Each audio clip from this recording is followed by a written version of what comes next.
Good morning. चलिए क्या करा रहे थे बताइए। बाल राम कथा तो उसमें पूरा हो चुका था। फर्स्ट चैप्टर में जो था अवधपुरी में राम, ये पूरा हो गया था आप लोगों का। Yes ma'am. उसके क्वेश्चन सभी पूरे हो गए हैं, कुछ बाकी तो नहीं था इसमें? No ma'am. नहीं ना। चलिए अब हम लोग सेकंड चैप्टर पर चलते हैं। Yes ma'am. सेकंड चैप्टर है हमारा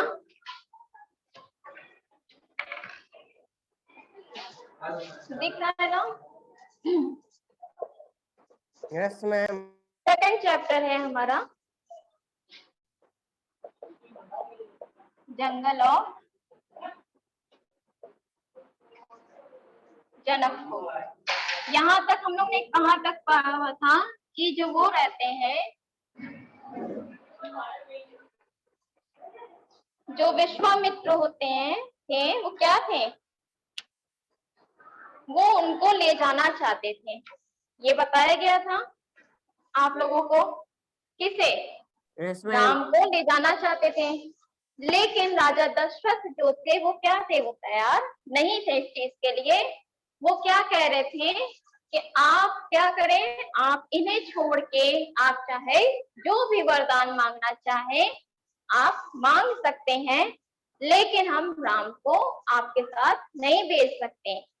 तो बहुत ही मुनि वशिष्ठ के समझाने के बाद फिर क्या रिजल्ट निकलता है कि मुनि वशिष्ठ जब समझा दिया जाता है तो उसके बाद तैयार होते हैं, लेकिन उनकी क्या एक शर्त रहती है कि उनके साथ लक्ष्मण भी जाए। ये था, ये बताया गया था यहाँ तक। ठीक, अब हम लोग चलते हैं। अब इन लोग ने कैसे जाना स्टार्ट किया इसके बारे में पढ़ते हैं। आवाज जा रही हर्ष? कोई दिक्कत तो नहीं हो रही है? No ma'am. चलिए, राजमहल से निकलकर महर्षि विश्वामित्र सरयू नदी की ओर बढ़े। जब वो वहां से निकले, महर्षि कौन? विश्वामित्र। तो कहाँ चले? सरयू नदी के ओर बढ़े। दोनों राजकुमार साथ थे। दोनों राजकुमार क्या थे? साथ थे। उन्हें नदी पार करने की, उन्हें क्या था? नदी को पार करना था आश्रम पहुंचने के लिए। विश्वामित्र ने अयोध्या के निकट नदी पार नहीं की। यहाँ पे क्या बताया जा रहा है कि जो विश्वामित्र थे वो नदी को पार नहीं करते हैं, दूर तक सरयू के किनारे किनारे चलते रहे। दक्षिणी तट पर, उसी तट पर जिस पर अयोध्या नगरी थी, वो क्या कर रहे थे? वो सरयू नदी के किनारे किनारे ही चल रहे थे, लेकिन क्या था, उन्होंने नदी को पार नहीं किया, सिर्फ उसके किनारे ही चल रहे थे। ठीक है, यहाँ तक समझ में आ गया? Yes ma'am. बोलिए। दक्षिणी तट पर, उसी तट पर जिस पर अयोध्या नगरी थी, वे चलते रहे नदी के घुमाव के साथ साथ। राजमहल पीछे छूट गया। राजमहल क्या था? अब वो जब बढ़ते जाएंगे तो राजमहल जाए इसके बाद पीछे छूटता चला गया। उसकी आखिरी बस्ती भी निकल गई। चलते चलते तीखा मोड़ आया तो सब कुछ दृष्टि से ओझल हो गया। फिर क्या हुआ? वो धीरे धीरे धीरे करके चल रहे थे, और जब एक समय बाद जब वो चले तो क्या हुआ, उनका एक समय बाद अयोध्या नगरी छूट गई। ठीक है, सब कुछ पीछे छोड़ दिया गया। राम और लक्ष्मण ने एक बार पीछे मुड़कर नहीं देखा। फिर क्या हुआ? वो चलते गए, अपने मार्ग को अपना रहे थे, उसके बाद उन्होंने पीछे मुड़कर भी नहीं देखा। उसकी नजर सामने थी। उनकी नजर क्या थी? सामने थी। महर्षि विश्वामित्र के सधे कदमों की ओर। जैसे जैसे महर्षि विश्वामित्र चल रहे थे वैसे वैसे दोनों राम और लक्ष्मण भी उनके साथ चल रहे थे। सूरज की चमक धीमी पड़ने लगी। सूरज क्या हुआ? धीमे होने लगा। फिर उसके बाद क्या बताया जा रहा है यहाँ पे? धीमा होता गया, शाम होने को आई। अब क्या था वहां, अब शाम होने को आई है। राजकुमार के चेहरों पर थकान कोई चिन्ह नहीं था। देखो क्या होता है, जब हम लोग को कोई नई चीज मिलती है, नई चीज करने को, तो हम लोग उसके लिए बहुत ही उत्साहित रहते हैं, होता है कि नहीं। जैसे आप लोग हैं, जैसे अब हम कह दें कि कहीं बाहर चलना है, ठीक है हर्ष, समझ रहे हो। आपको हम कह दें कि Yes, ma'am. आज हम लोग बाहर चलेंगे घूमने, और आपको पता नहीं है कि हमें कितनी दूर जाना है, आपको इस चीज का अंदाजा भी नहीं है कि हमें कितनी दूर तक जाना है, लेकिन आपको हमने बोला है मेरे साथ चलना है, तो आप उत्साहित होंगे कि नहीं चलने के लिए। आपको लेकिन कुछ पता नहीं है कि हमें क्या करना है। कहीं अगर हम आपको कह दें कि आपको इस जंगल तक मेरे साथ चलना है, तो आप क्या करोगे, मेरे साथ तैयार हो जाओगे चलने के लिए, लेकिन आपको पता नहीं है कि हमें करना क्या है। तो वैसे ही दोनों राजकुमार थे, वो क्या कर रहे थे, उनके चेहरे पे कोई थकान नहीं थी। क्यों? क्योंकि वो उत्साहित हो रहे थे कि हमें बस चलना है। क्योंकि उत्साह था। वे दिन भर पैदल चले, वो दिन भर क्या किए, पैदल गए और चलने को तैयार थे। महर्षि अचानक रुके, महर्षि जो थे वो अचानक रुके। उन्होंने आसमान पर दृष्टि डाली। उन्होंने क्या किया, उन्होंने आसमान पर दृष्टि डाली। चिड़ियों के झुंड अपने बसेरे की ओर लौट रहा था। आसमान मटमैला लाल हो गया था। चरवाहे लौट रहे थे, गायों के पैर से उठती धूल में आधे छिपे हुए। क्या था कि अब जो बड़े लोग हैं, जो ये ऐसे ऋषि मुनि हैं, इनको तो अंदाजा ही है कि कब शाम हो जाती, कब सुबह होती है। तो जब इन्होंने आसमान की ओर नजर उठा के, दृष्टि मतलब क्या होता है, नजर, नजर उठाकर देखा, तो इन्होंने क्या देखा कि पक्षी अपने बसेरे मतलब जहां पे वो रहते हैं उसकी तरफ लौट रहे हैं। फिर उसके बाद क्या हुआ कि फिर उन्होंने देखा कि जो चरवाहे वो भी सब वापस जा रहे हैं, गायों का झुंड वापस जा रहा है। तो वो समझ गए कि अब रात होने वाली है। हम आज रात नदी तट पर ही विश्राम करेंगे। वो क्या कहते हैं, विश्वामित्र कहते हैं कि हम आज रात नदी के तट पर ही विश्राम करेंगे। महर्षि ने पीछे मुड़ते हुए कहा। दोनों राजकुमारों के चेहरे के भाव देखते हुए विश्वामित्र हल्का सा मुस्कुराए। राम के निकट आते हुए उन्होंने कहा, मैं तुम दोनों को कुछ विद्याएं सिखाना चाहता हूँ। वो क्या कहते हैं, विश्वामित्र कहते हैं राम लक्ष्मण से कि मैं तुम दोनों को कुछ विद्याएं सिखाना चाह रहा हूँ। इन्हें सीखने के बाद कोई तुम पर प्रहार नहीं कर सकेगा। जो राजा विश्वामित्र थे वो क्या कहते हैं राम और लक्ष्मण से कि मैं तुमको कुछ ऐसी विद्या सिखाना चाहता हूँ जिस पर कोई भी तुम पर प्रहार नहीं कर पाएगा, उस समय भी नहीं जब तुम नींद में रहो। वो क्या कह रहे हैं, मैं तुमको कुछ ऐसी विद्याएं सिखाऊंगा कि उस टाइम भी कोई तुम पर प्रहार नहीं करेगा। जिस टाइम तुम क्या रहो, नींद में सोते रहो, उस टाइम भी तुम पर कोई कुछ नहीं कर सकेगा।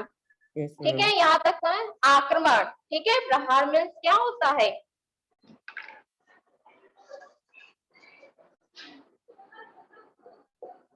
प्रहार मतलब होता है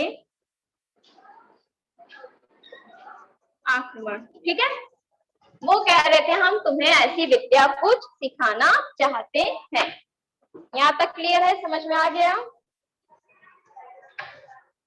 कोई दिक्कत?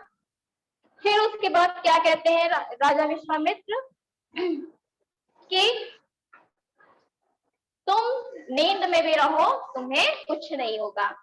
राम और लक्ष्मण नदी में मुंह हाथ धोकर लौटे। अब रात हो चुकी थी, अब उनके सोने का वक्त था, तो वो क्या करते हैं, मुंह हाथ धोकर अपनी जगह पर लौटते हैं।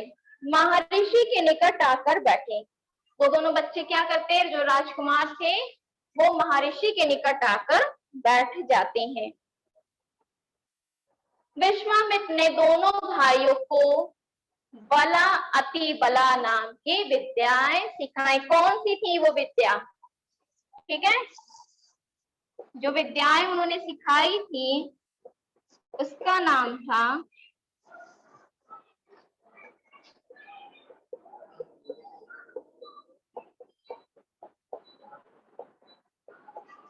ठीक, ये इंपॉर्टेंट है, ये आपका पूछता है। ठीक है, बला और अति बला नाम की उन्होंने क्या क्या विद्याएं सिखाई।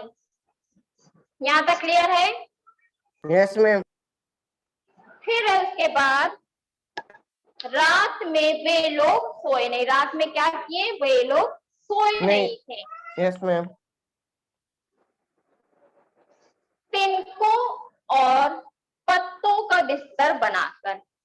पहले के लोग क्या थे? पहले के जगह पे ऐसा नहीं कि हम बाहर जा रहे हैं तो हमको एक होटल मिल जाएगा, हमको एक रूम मिल जाएगा, ऐसा नहीं होता था। ठीक है, अभी जंगल में जाना था। तो इस वजह से क्या बताया जा रहा है, इन्होंने किससे अपना घर बनाया था? इन्होंने अपना घर तिनकों और पत्तों का बिस्तर बनाकर नींद आने तक महर्षि उनसे बात करते रहे। मतलब कि जब तक नींद नहीं आई महर्षि क्या करते रहे? उनसे बात कर रहे थे, उनसे उनकी जो विद्याएं थे उनको सिखा रहे थे। सुबह हुई, अब रात हुई तो जाहिर सी बात है सुबह होगी। यात्रा फिर शुरू हुई। उन लोग को क्या करना था? जंगल पहुंचना था। तो यात्रा फिर हुई। मार्ग वही था। मार्ग क्या था? रास्ता वही था। चलते चलते वे एक ऐसी जगह पहुंचे जहां दो नदियां आपस में मिलती थी। उस संगम की दूसरी नदी गंगा थी। वो कौन सी नदी थी? गंगा नदी थी, जहां पर चलते चलते ये लोग पहुंचे थे। महर्षि, ये याद रखना, ठीक है, इंपॉर्टेंट है कि उस नदी का नाम पूछता है तो बता दीजिएगा गंगा नदी से। महर्षि अब भी आगे चल रहे थे। जो महर्षि थे वो क्या कर रहे थे? वे अभी भी आगे चल रहे थे।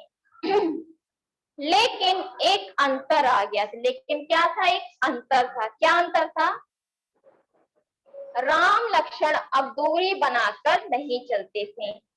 पहले क्या था?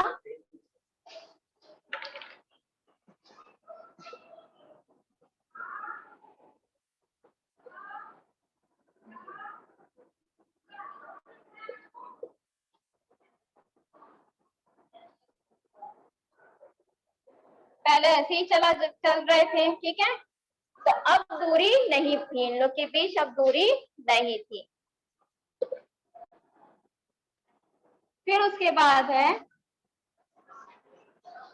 पहले थोड़े थोड़े दो दो कदम पे दूर थे ना, लेकिन अब इनके बीच दूरी नहीं थी। फिर उसके बाद क्या कह रहे हैं?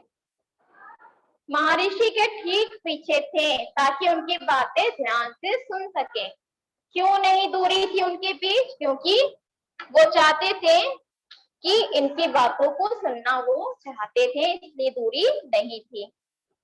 देखो, अगर हम जिसके सहारे हम जा रहे हैं, जिस मार्ग से हम जा रहे हैं, यदि उनकी हम बात नहीं सुनेंगे तो क्या होगा? हम वहां पहुंच पाएंगे?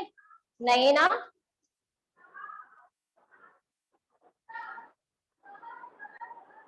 रास्ते में पड़ने वाले आश्रमों के बारे में, वहां के लोगों के बारे में, वृक्षों वनस्पतियों के संबंध में स्थानीय इतिहास उसमें शामिल होता था। आगे की यात्रा कठिन थी। जंगलों से होकर उससे पहले उन्हें नदी पार करनी थी। आगे की जो यात्रा थी वो बहुत ही कठिन थी, जंगलों से होकर उससे पहले उन्हें नदी पार करनी थी। रात में ऐसा करना महर्षि विश्वामित्र को उचित नहीं लगा। रात में उन्होंने क्या सोचा कि अगर हम इस टाइम नदी पार करेंगे तो ये उचित नहीं है। ठीक है हर्ष, समझ में आया यहाँ तक? Yes ma'am. तो उन्होंने क्या सोचा, उन्हें उचित नहीं लगा, तीनों लोग वहीं रुक गए। संगम पर बने एक आश्रम में अगली सुबह उन्होंने नाव से गंगा पार की। नदी पार जंगल था, घना और दुर्गम। सूरज की किरणें धरती तक नहीं पहुंचती थी। इतना घना वहां डरावना भी था। हर ओर से झिंगुरों की आवाज, जानवरों की दहाड़, कर्कश ध्वनियां राम और लक्ष्मण को अस्वस्थ करते हुए महर्षि ने कहा, ये जानवर और वनस्पतियां जंगल की शोभा है, इनसे कोई डर नहीं है। असली खतरा राक्षसी ताड़का से है, वह यहीं रहती है, तुम्हें वह खतरा हमेशा के लिए मिटा देना। उस जंगल में कौन था बताइए?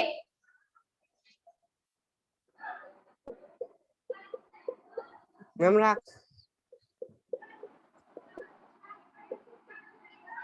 ठीक, राक्षसी कौन थी? ताड़का। ताड़का के डर से कोई उस वन में नहीं आता था। मेल क्यों ले गए थे महर्षि विश्वामित्र? क्योंकि जो वहां पे डर था, उनके डर से कोई उस वन में नहीं आता था। जो भी आता ताड़का उसे मार डालती थी। मतलब उस जंगल में कोई भी जब आता था, ताड़का क्या करती थी? उसे मार डालती थी। Yes ma'am.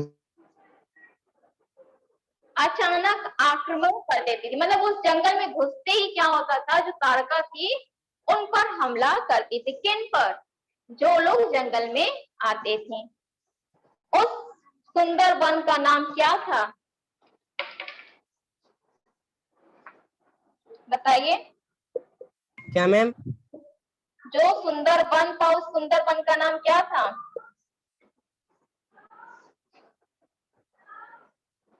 उसका नाम था ताड़का वन। क्लियर है? Yes ma'am. ताड़का वन। फिर उसके बाद क्या था? ताड़का वन बढ़ गया था। राम ने महर्षि की आज्ञा मान ली, धनुष पर प्रत्यंचा चढ़ाई और उसे एक बार खींचकर छोड़ा। इतना ताड़का को क्रोधित करने के लिए बहुत था। जो राम थे उन्होंने क्या किया? महर्षि ने उन्हें समझाया कि इस वन में ताड़का रहती है, जो जंगल में कोई भी व्यक्ति आता तो उसे रहने नहीं देती। तो इतना ही बस उन्हें समझाया था। तो उन्होंने क्या किया? Yes ma'am. धनुष पर प्रत्यंचा चढ़ाई और उसे एक बार खींच कर छोड़ा। ताड़का क्रोधित हो गई। टंकार सुनते ही क्रोध से बिलबिलाई ताड़का गरजते हुई राम की ओर दौड़ी। उसे पता चल गया कि यहाँ कोई आया है जो हम पर हमला कर रहा है। ताड़का क्या, पहले ताड़का लोगों पे करती थी, लेकिन क्या हुआ? उसने सोचा ऐसा कौन है जो हम पर हमला कर रहा है। वो क्या की, बिलबिलाई और ताड़का गरजते हुई राम की ओर दौड़ी। दो बालकों को देखकर उसका क्रोध और भड़क उठा। उसने क्या देखा कि दो बालक आए हैं और उसका क्रोध और भी भड़क उठा था। जंगल में जैसे तूफान आ गया। विशाल काय पेड़ कांप उठे, पत्ते टूटकर इधर उधर उड़ने लगे। धूल का घना बादल छा गया, उसमें कुछ दिखाई नहीं पड़ता था। फिर ताड़का ने पत्थर बरसाने शुरू कर दिए। राम ने उस पर बाण चलाए, लक्ष्मण ने भी निशाना साधा। ताड़का बाणों से घिर गई। राम का एक बाण उसके हृदय में लगा और वह गिर पड़ी, फिर ना उठ पाई। कहने का यहाँ पे क्या अर्थ है कि जो ताड़का की, यहाँ पे क्या बताया जा रहा है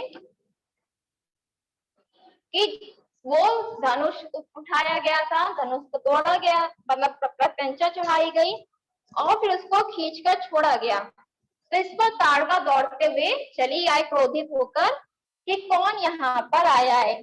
तो जब वो देखती है कि दो बालक आए हुए हैं तो उसका क्रोध और बढ़ जाता है। फिर क्या आता है, जैसे जंगल में तूफान आ गया था और राम ने उस पर बाण चलाया और लक्ष्मण ने भी निशाना साधा और उसी वक्त ताड़का क्या हुई, वहां पर गिर गई, उसके बाद उठी नहीं, मतलब वहां मर गई थी। विश्वामित्र बहुत प्रसन्न हुए, उन्होंने राम को गले लगाया। इस पर क्या हुआ, जो विश्वामित्र थे वो बहुत ही प्रसन्न हुए और उन्होंने राम को गले लगाया। उन्होंने क्या किया, राम को गले लगाया और फिर उसके बाद उन्होंने दोनों राजकुमारों को 100 तरह के नए अस्त्र शस्त्र दिए। उन्होंने किस Yes, तरह ma'am. से दिए, उन्होंने 100 तरीके से अस्त्र और शस्त्र दिए। अस्त्र और शस्त्र का क्या मतलब होता है, इसका ये मतलब होता है, दो तरह से होता है, दो तरह से आक्रमण किया जाता है लोगों पे, एक फेंक कर और एक हाथ में लेकर। अस्त्र और शस्त्र का ये मतलब होता है, ठीक है। Yes, ma'am. उनका प्रयोग करने की विधि बताई और उनका महत्व समझाया। महर्षि का आश्रम वहां से अधिक दूर नहीं था। जो महर्षि जिस चीज के लिए बुलाए थे, किस लिए बुलाए थे, क्योंकि उनको एक हवन करना था, जिसके लिए राक्षस क्या कर रहे थे, वो राक्षस उन पे हमला कर रहे थे, यही चीज थी ना। तो महर्षि का आश्रम वहां से अधिक दूर नहीं था, लेकिन तब तक रात हो चली थी। विश्वामित्र ने वह दूरी अगले दिन तय करने का निर्णय किया। उन्होंने क्या कहा कि रात बहुत हो गई है, अब हम लोग दूसरे दिन यहाँ पर चलेंगे आगे। ताड़का मर चुकी थी, उसका भय नहीं था। तीनों ने रात वहीं बिताई। ताड़का वन में जो अब पूरी तरह से भय मुक्त था। सुबह जंगल बदला हुआ था, अब वहां ताड़का वन नहीं था, क्योंकि ताड़का नहीं थी। भयानक आवाजें गायब हो चुकी थी। पत्तों से गुजरती हवा थी। जो पत्ते थे वो हिल ही नहीं रहे थे, अब क्या थे, सब कुछ बदल चुके थे। तो भयानक आवाज भी गायब हो गई थी और पत्तों से गुजरती हवा भी। उसकी सरसराहट का संगीत था, चिड़ियों की चहचहाट थी, शांति थी, तस्वीर बदल गई थी। सिद्धा आश्रम का अंतिम पड़ाव था। वहां पे कहाँ जाना था, सिद्धा आश्रम, महर्षि का जो आश्रम था। उस आश्रम का क्या नाम था,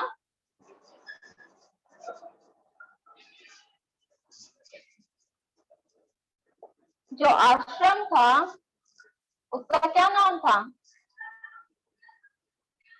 सिद्धा आश्रम। ठीक, क्लियर है, यहां तक समझ गए। हर्ष राज समझ में आया यहाँ तक बेटा? Yes, ma'am.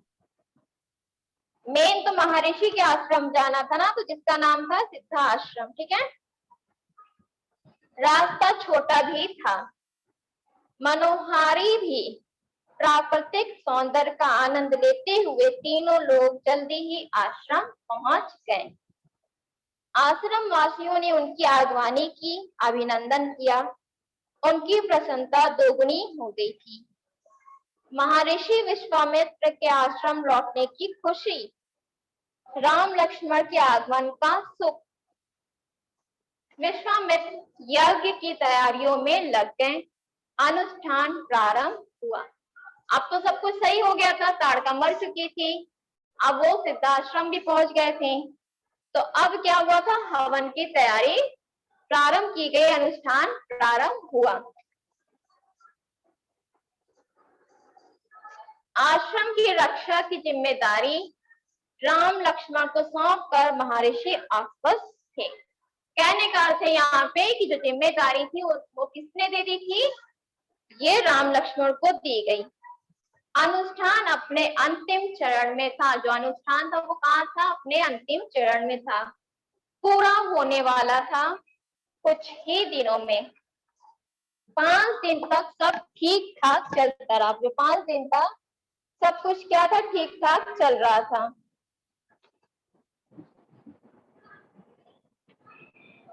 शांति से निर्विघ्न लगता था कि राजकुमारों की उपस्थिति ने राक्षसों को भगा दिया। राम और लक्ष्मण ने यज्ञ पूरा होने तक न सोने का निर्णय किया। वे लगातार जागते रहे, चौकस रहे, कमर में तलवार, पीठ पर तूरी, हाथ में धनुष, प्रत्यंचा चढ़ी हुई, हर स्थिति के लिए तैयार थे। मतलब जो ये दोनों थे राजकुमार, वो क्या कर रहे थे? वो पूरी तैयारी में लग चुके थे। किसकी पूरी तैयारी में लगे थे? राम और लक्ष्मण की। अनुष्ठान का अंतिम दिन, अचानक भयानक आवाजों से आसमान भर गया। सुबाहु और मारीच ने राक्षसों के दल बल के साथ आश्रम पे धावा बोल दिया। कौन थे दो राक्षस? कौन थे?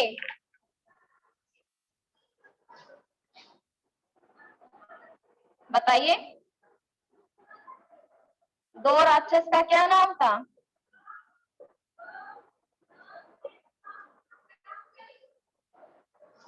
आबा, सुबाहु और मारीच। बुक है ना बेटा तुम्हारे पास? Yes ma'am. क्यों? चलिए अब इसके आगे से पढ़िए। सुबाहु से पढ़ो। हर्ष पढ़िए।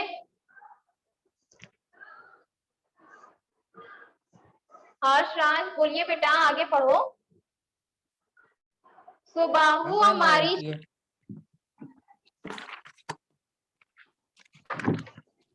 माहू और वाली। सुबाहु मारीच ने राक्षसों के दल बल के साथ आश्रम पर धावा बोल दिया। इसके बाद पढ़िए, पेज नंबर 10 पे है।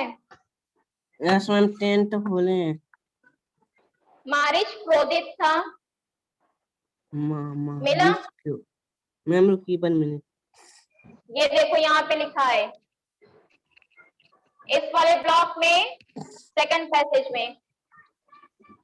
पैसेज की 5th लाइन। Yes ma'am. मारिस क्रोधित था, यज्ञ के अलावा अलावा भी भी इस बात से कि राम लक्ष्मण ने उसकी माँ को मारा था।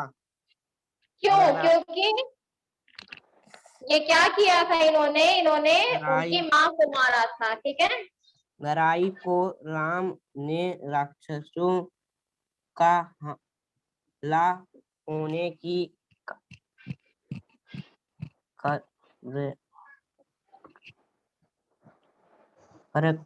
राम ने राक्षसों का हमला होते हुए कार्रवाई की, धनुष उठाया और मारीच को निशाना